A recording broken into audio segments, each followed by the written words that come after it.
अस्सलामु अलैकुम नाजरीन, तारीख की दुनिया में खुश आमदेद। मुझे डॉक्टर अली कहते हैं और आज की वीडियो में हम आपको बताएंगे कि 17 साल की उम्र में हिंदुस्तान को फतह करने वाले मोहम्मद बिन कासिम का कितना इबरतनाक अंजाम हुआ और वो क्यों हुआ।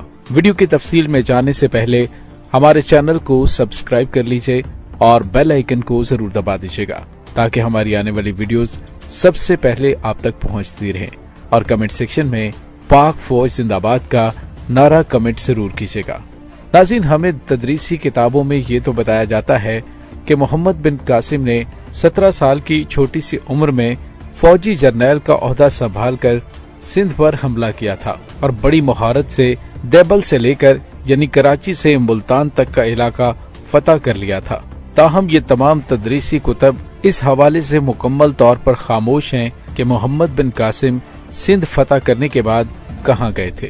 नाज़रीन, दिलचस्प बात यह है कि इस हवाले से किसी को आवाज उठाते हुए भी नहीं सुना गया।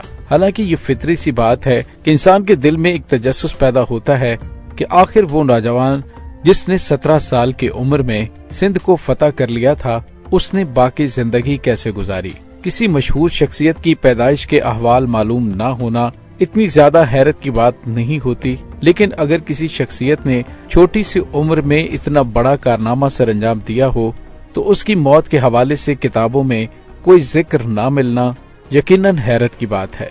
नाज़रीन, पहली बात तो ये कि मोहम्मद बिन कासिम सिंध की फतह के बाद कुछ ज्यादा अरसा जिंदा नहीं रहे। वो 17 वर्ष की उम्र में सिंध पर हमला करने निकले थे।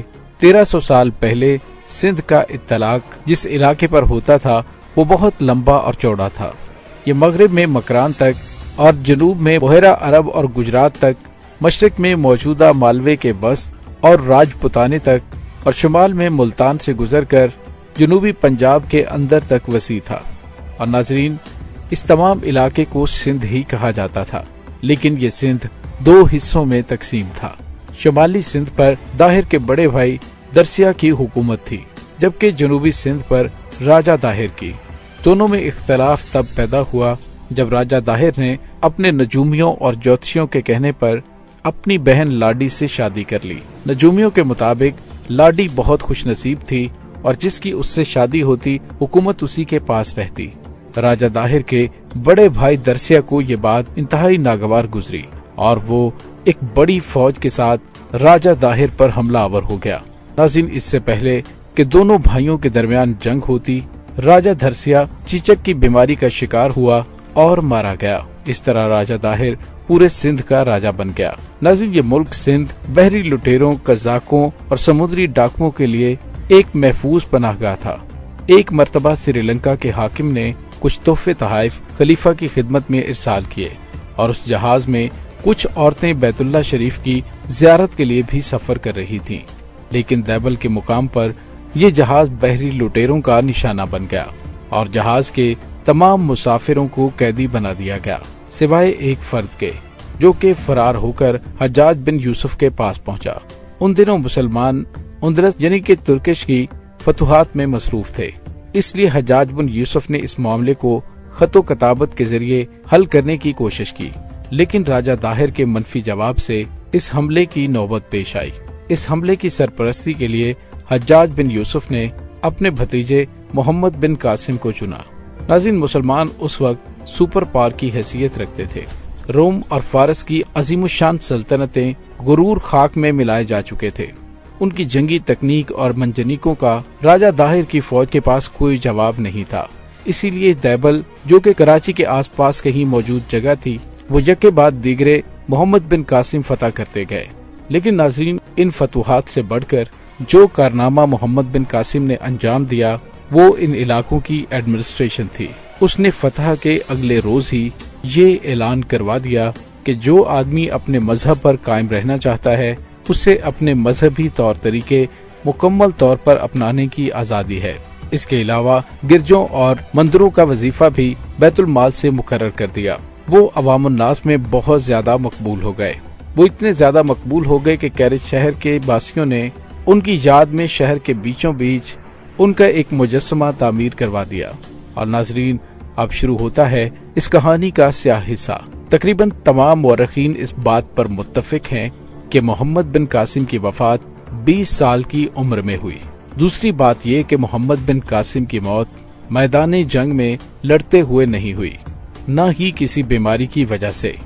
अगरचे मौरखीन का मोहम्मद बिन कासिम की मौत के हवाले से कोई मुतफिका फैसला नहीं है, ताहम इस बात पर सभी मुत्तफिक हैं कि मोहम्मद बिन कासिम की मौत अपने ही हाकिम की तरफ से दी गई सजा के नतीजे में वाक़ हुई। मोहम्मद बिन कासिम की मौत के हवाले से 2 बयानात मिलते हैं।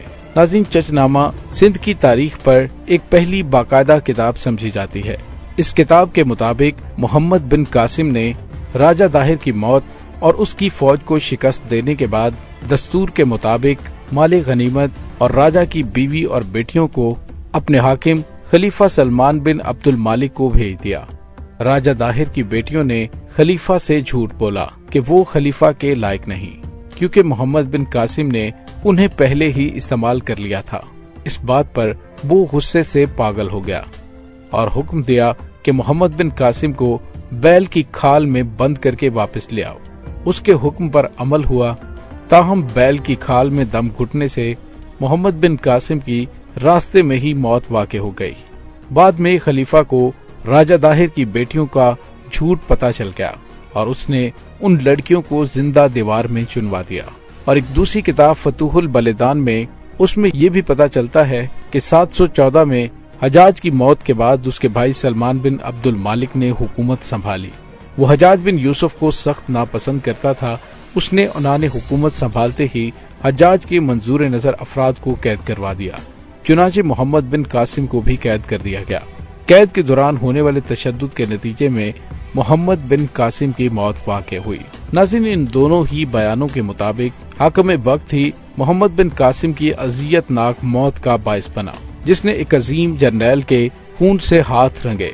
नाज़रीन, अगर वैसे भी देखा जाए तो हजाज बिन यूसुफ तारीख का बदतरीन इंसान करार दिया जाता है, जिसने बैतुल्लाह शरीफ की हुर्मत को पामाल किया और बैतुल्लाह शरीफ को मसमार कर दिया और संगबारी की। तो हजाज बिन यूसुफ से कुछ भी बैद नहीं है कि वो क्या कर सकता है। बहरहाल मोहम्मद बिन कासिम की मौत का जिम्मेदार हजाज बिन यूसुफ या फिर उसका खानदान ही था। नाज़रीन, इन तमाम हकायक के बारे में आपकी क्या राय है, कमेंट सेक्शन में अपने ख्यालात का इजहार जरूर कीजिएगा। इसके साथ ही डॉक्टर अली को इजाजत दीजिए। पाक फौज जिंदाबाद, पाकिस्तान पाइंदाबाद, पाकिस्तान के गुमनाम हीरोज को सलाम, अल्लाह वारिस।